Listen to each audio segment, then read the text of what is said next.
Godwin John ministries வழங்கும் தினம் ஒரு சத்திய வார்த்தை. இந்த ஆடியோ நிகழ்ச்சிக்கு உங்களை அன்புடன் வரவேற்கிறோம்.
சிலுவையில் அறையுண்ட இயேசுவை பிரசங்கிக்கிறோம். We preach the Jesus crucified. தினம் ஒரு சத்திய வார்த்தை. இந்த நாளுக்குரிய தியானத்தின் தலைப்பு, உன் துக்க நாட்கள் முடிந்து போம். பரிசுத்த திருமறையின் ஆதார வசனம் ஏசாயா 60:20. கர்த்தரே உனக்கு நித்திய வெளிச்சமாயிருப்பார், உன் துக்க நாட்கள் முடிந்து போம். The Lord will be your everlasting light, and your days of sorrow will end. தியான பகுதி ஏசாயா 60வது அதிகாரம் வசனங்கள் 18 முதல் 22 வரையிலும். இனி கொடுமை உன் தேசத்திலும் அழிவும் நாசமும் உன் எல்லைகளிலும் கேட்கப்பட மாட்டாது.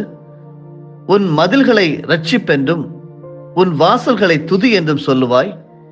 இனி சூரியன் உனக்கு பகலிலே வெளிச்சமாயிராமலும் சந்திரன் தன் வெளிச்சத்தால் உனக்கு பிரகாசியாமலும் கர்த்தரே உனக்கு நித்திய வெளிச்சமும் உன் தேவனே உனக்கு மகிமையுமாயிருப்பார்.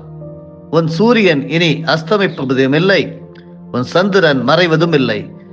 கர்த்தரே உனக்கு நித்திய வெளிச்சமாயிருப்பார், உன் துக்க நாட்கள் முடிந்து போம். என் ஜனங்கள் யாவரும் நீதிமான்களும் என்றைக்கும் பூமியை சுதந்திரிக்கும் குடிகளும் நான் நட்ட கிளைகளும் நான் மகிமைப்படும்படி என் கரங்களின் கிரியைகளுமாயிருப்பார்கள். சின்னவன் 1000 சிறியவன் பலத்த ஜாதியுமாவான். கர்த்தராகிய நான் ஏற்ற காலத்தில் இதை தீவிரமாய் நடப்பிப்பேன். உலகம் 2ஆம் உலகப் போரின் போது அதிகம் பாதிக்கப்பட்ட நாடுகளில் ஒன்று ஜப்பான். ஆகஸ்ட் மாதம் 6ஆம் தேதி 1945 வருடத்திலே அமெரிக்க ஜப்பானி நகரமான ஹிரோஷிமா நாகசாகி மீது அணுகுண்டுகளை வீசியது பேரழிவு அதிர்ச்சியாக இருந்தது. ஆகஸ்ட் 16, 1945 அன்று ஜப்பான் சரணடைந்தது. இனி இந்த நாடு எழுந்து நிற்கவே வாய்ப்பில்லை என்ற உலக நாடுகளும் வல்லுநர்களும் கணித்து சொல்லும் அளவிற்கு மிக மோசமான விளைவுகளை சந்தித்தது ஜப்பான்.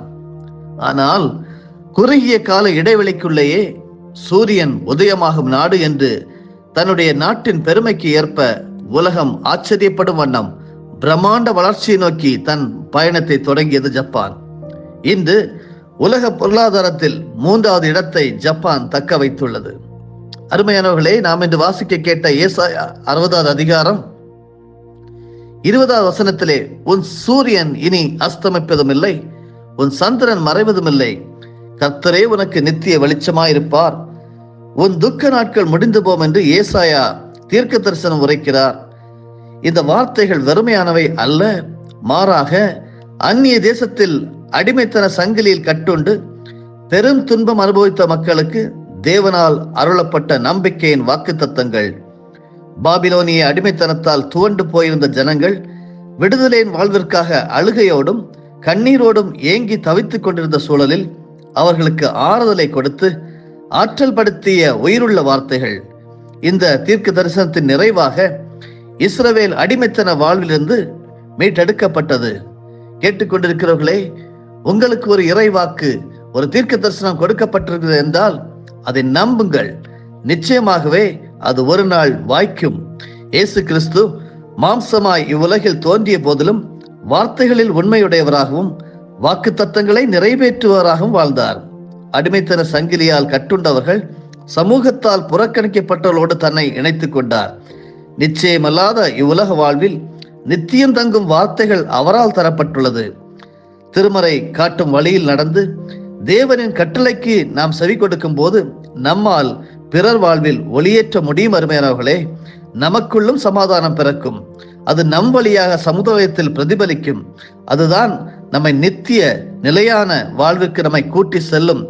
ஏனென்றால் கர்த்தரே நமக்கு நித்திய வெளிச்சமாய் இருக்கிறார். நம்முடைய துக்க நாட்கள் முடிந்து போகும் என்று எழுதப்பட்டிருக்கிறது. இறை வார்த்தை மனித வாழ்வின் இருளை அகற்றி வாழ்வை ஒளி உள்ளதாக்கும் என்று சொல்லி நாம் நம்ப வேண்டும். ஆண்டவர் நமக்கு அடையாளங்களையும் தந்திருக்கிறார். ஏசாயா தீர்க்கதரிசன புஸ்தகம் 7வது அதிகாரம் வசனம் 14 சொல்லப்பட்டிருக்கிறது, ஆண்டவர் தாமே உங்களுக்கு ஒரு அடையாளத்தை கொடுப்பார் என்று. அடையாளம் என்பது ஒரு காரியத்தின் துவக்கமாகவோ முடிவாகவோ கருதப்படுகின்றது. தேவன் பூமியை இனி தண்ணீரால் அழிக்க மாட்டேன் என்பதற்கு வானவில்லை அடையாளமாக ஏற்படுத்துகின்றார். ஆதியாகமம் 9வது அதிகாரத்தில் இதை நாம் படிக்க முடிகிறது. இன்று நாம் ஒரு இடத்திற்கு செல்ல வேண்டும் என்றால் நம்மை அடையாளம் காண அடையாள அட்டையை கேட்கின்றார்கள். காரணம், அடையாளம் முக்கியத்துவம் வாய்ந்த ஒன்றாக அமைந்துள்ளது. திருமறையிலே ஏசாயா தீர்க்கதரிசன புஸ்தகம் 7வது அதிகாரம் வசனங்கள் 10 முதல் 17 வசனம் வரையிலும் தேவன் அரசர் ஆகாசோட நெருக்கடியான சூழலில் பேசுகின்றார். ஆகாஸ் தேவனை விடவும் அசிரியாவை நம்ப ஆசைப்படுவதை கண்டு தேவனை நம்புவதை சாத்தியமாக்க ஆகாசுக்கு ஒரு அடையாளத்தை வழங்கிட செயல்படுகிறார். ஆகாஸ் தேவனிடம் அடையாளத்தை கேட்காததால் அவர்தாமே ஒரு அடையாளத்தை இங்கே கொடுக்கின்றார். அவர் கொடுக்கும் அடையாளம் என்னவென்றால் இம்மானுவேல், தேவன் நம்மோடு இருக்கிறார் என்பதாகவும். கேட்டுக்கொண்டிருக்கின்ற பரிசுத்தவான்களே, இன்று மனிதரது வாழ்வு பல நிலைகளில் பாதிப்புக்குள்ளாகி காணப்படுகிறது. சுமார் 3 ஆண்டு காலமாக கொரோனாவின் தாக்கத்திலிருந்து மனிதரின் வாழ்க்கை இயல்பு நிலைக்கு இன்னும் திரும்ப இயலாதபடி உள்ளது. இன்று மனிக்குலம் வாழ்வின் நம்பிக்கை இழந்து எதிர்காலத்தை குறித்த கேள்வியோடு தேவனை விட்டு வழிவிலகி தூரம் போன நிலையில் தேவன் தரும் அடையாளம், நான் உன்னோடு இருக்கிறேன், இம்மானுவேலராக கர்த்தர் நம்மோடு இருக்கிறார் என்பதாகவும், நம்மோடு இருக்கும் தேவன் மானிட துயரங்களை நீக்கி மனித வாழ்வை தீமையிலிருந்து மீட்டெடுப்பார். அருமையானவர்களே, அடிமைத்தன வாழ்விலிருந்து எந்த விதமாக இஸ்ரவேல் மக்களை மீட்டெடுக்க இருக்கிறவராகவே இருக்கிறேன் என்று யாத்திராகமம் 12வது அதிகாரம் வசனங்கள் 7 முதல் 13 வரையிலும் வாசித்து பார்த்தால், இஸ்ரவேல் ஜனங்கள் புலம்பின போது மோசையோடு, இப்படியெல்லாம் எங்களை அழைத்துக் கொண்டு வந்தீரே, நாங்கள் எகிப்திலே சந்தோஷமாக இருந்திருப்போம் என்று சொன்ன போது ஆண்டவர் சொல்லுகிறார், இருக்கிறவராகவே இருக்கிறேன், அந்த இருக்கிறவராகவே இருக்கிறேன், இன்றைக்கும் உங்களோடும் என்னோடும் பேசிக் கொண்டிருக்கிறார் என்று அன்று அடையாளப்படுத்தின தேவன் இன்று எல்லா மக்களுக்கும் வாழ்வின் நம்பிக்கையோட்டும் அடையாளமாய் செயல்படுகிறார் என்பதே நிதர்சனம். அருமையானவர்களே, சிந்தனைக்காக அடையாளம் ஆபத்திலிருந்து விடுதலை தரும் என்பதை நீங்கள் நம்ப வேண்டும். மத்திய எழுதின சுவிசேஷம் 1வது அதிகாரம் வசனம் 23 சொல்லுகிறது, இம்மானுவேல் என்பதற்கு தேவன் நம்மோடு இருக்கிறார் என்ற அர்த்தமாம். முதலாம் ஏசாயா தீர்க்கதரிசன காலத்தில் சீரியர் இஸ்ரவேலரோடு இணைந்து யூதாவை, அதாவது தாவீதின் வம்சத்தை எதிர்த்த போது தேவன் யாருடன் இருக்கிறார் என்ற கேள்வி எழும்பியது.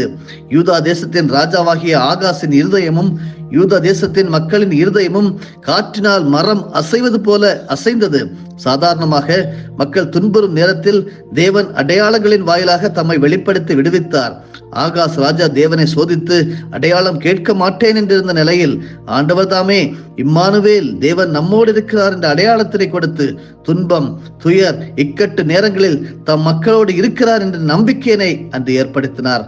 பழைய ஏற்பாட்டின் தீர்க்க தரிசனம் நிறைவேறும் நிலையில் இயேசு கிறிஸ்துவின் பிறப்பு முன்னுரைக்கப்படுகிறது. மத்தேயு 1:21 முதல் 23 வரையிலும் தேவனின் வாக்குறுதியான இம்மானுவேல் எனும் அடையாளம் ரோமா ஆளுகையினால் வேதனையுற்று தடுமாறும் மக்களோடு இருக்கிறார், அடிமைத்தனத்திலிருந்து விடுதலையாக்குகிறார், மக்களுக்கு அமைதியின் வாழ்வினை அருள்கிறார் என்ற செய்தியினை உணர்த்துகிறது. மனித வாழ்வில் நெருக்கடிகள் எழும்போது தேவன் தூரத்தில் இருப்பவர் அல்ல, அவர் மக்களோடு மக்களாக இணைந்திருந்து கொந்தளிப்பில் அமைதி அருள்கிறவர். அருமையானவர்களே, தனக்கு நியமிக்கப்பட்டிருந்த கன்னியாகிய மரியாள் கருவுற்ற செய்தி யோசேப்பை அமைதி இழக்க செய்தது. அவளை ரகசியமாய் தள்ளிவிட சிந்தித்த போதுதான் இறைத்திட்டம் யோசேப்புக்கு வெளிப்படுத்தப்பட்டது. தேவனின் உடனிருத்துதலை அங்கே உணர்ந்தார். இன்றும் மனித வாழ்வில் ஒருவேளை துன்பங்களும் துயரங்களும் சோதனைகளும் மக்களை நெருக்குகையில் ஆண்டவரே, ஏன் ஆண்டவரே, நீர் எங்கே இருக்கிறீர் என்ற கேள்விகள் இயல்பாக அநேகருடைய மனதிலே எழுப்பிக் கொண்டிருக்கிறது. இந்த கேள்விகளுக்கு பதிலாக இம்மானுவேலாம், தேவன் மனிதர்களின் துயர் நீக்குவதற்காக அவர்களோடு இருக்கிறார். அவமானங்களையும் அச்ச உணர்வையும் அகற்றி அவர் அமைதி அருளுகிற இம்மானுவேலாக இருக்கிறார். தேவன் நம்மோடு இருக்கிறார். நாம் யாருடன் இருக்கிறோம் என்பதற்கு இன்று நாம் நம்முடைய விடைகளை காண முயல்வோம். செபிப்போமா? எங்களுடைய வாழ்விலே இணைந்திருக்கும் வெளிச்சமாக இருக்கிற எங்கள் நல்ல ஆண்டவரே, இம்மானுவேலராக இருந்து எங்களோடு இருக்கிறவரே, உமக்கு ஸ்தோத்திரம் அப்பா. நிலைத்திருக்கும் வெளிச்சமாக எங்களுடைய வாழ்க்கையில இருக்கிறதே, நன்றிகளை ஏறெடுக்கிறோம். வசனம் சொல்லுகிறபடி கர்த்தரே எங்களுக்கு நித்திய வெளிச்சமா இருக்கிறீர். எங்களுடைய துக்க நாட்கள் முடிந்து போயிற்று. நாங்கள் ஆசீர்வதிக்கப்பட்டிருக்கிறோம், ரட்சிக்கப்பட்டிருக்கிறோம், மீட்கப்பட்டிருக்கிறோம். உம்முடைய ஆசீர்வாதம் மிகுந்த வார்த்தைகளில் நிலைத்து வாழ்ந்து நாங்கள் ஒவ்வொரு நாளும் கனி கொடுக்க நீர் உதவி புரிய வேண்டுமா செபிக்கிறோம் தகப்பனே. ஆண்டவர் தாமே உங்களுக்கு ஒரு அடையாளத்தை கொடுப்பார் என்று சொல்லி நீர் அடையாளத்தை தந்தீரே. அந்த அடையாளம் இம்மானுவேல், தேவன் எங்களோடே இருக்கிறீர் என்று சொல்லி நாங்கள் எல்லா நேரங்களிலும் ஆண்டவரே அடையாளத்தை அருளும் எங்கள் நல்ல ஆண்டவருக்கு நன்றி செலுத்துகிறோம். இந்த உலகம் துன்பங்களையும் துயரங்களையும் சந்தித்துக் கொண்டிருக்கிற சூழலிலும் கூட எங்களோடு இருந்து விடுதலை தந்து வழிநடத்தி கொண்டிருக்கிற தயவிற்காக ஸ்தோத்திரம். எல்லா நேரங்களிலும் எங்களோடு இருந்து எங்களை விடுவித்து நலமருளுகிற தேவனாக இருக்கிறபடியால் நன்றி ஆண்டவரே.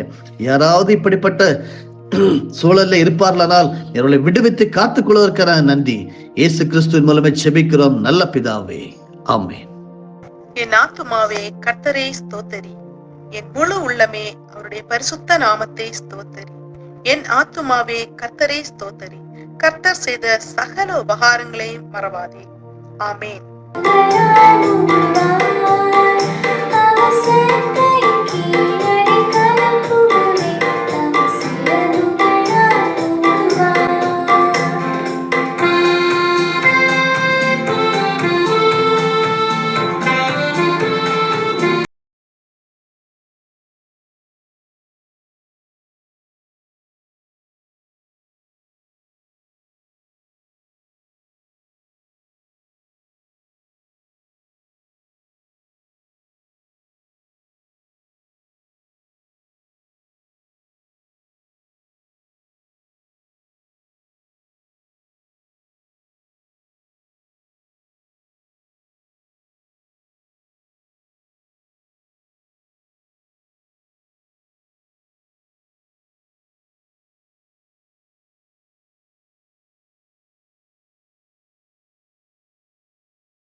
நம்முடைய ஆண்டவராகிய இயேசு கிறிஸ்துவின் மூலமாக உங்களை நாங்கள் மனமாற ஆசீர்வதிக்கிறோம்.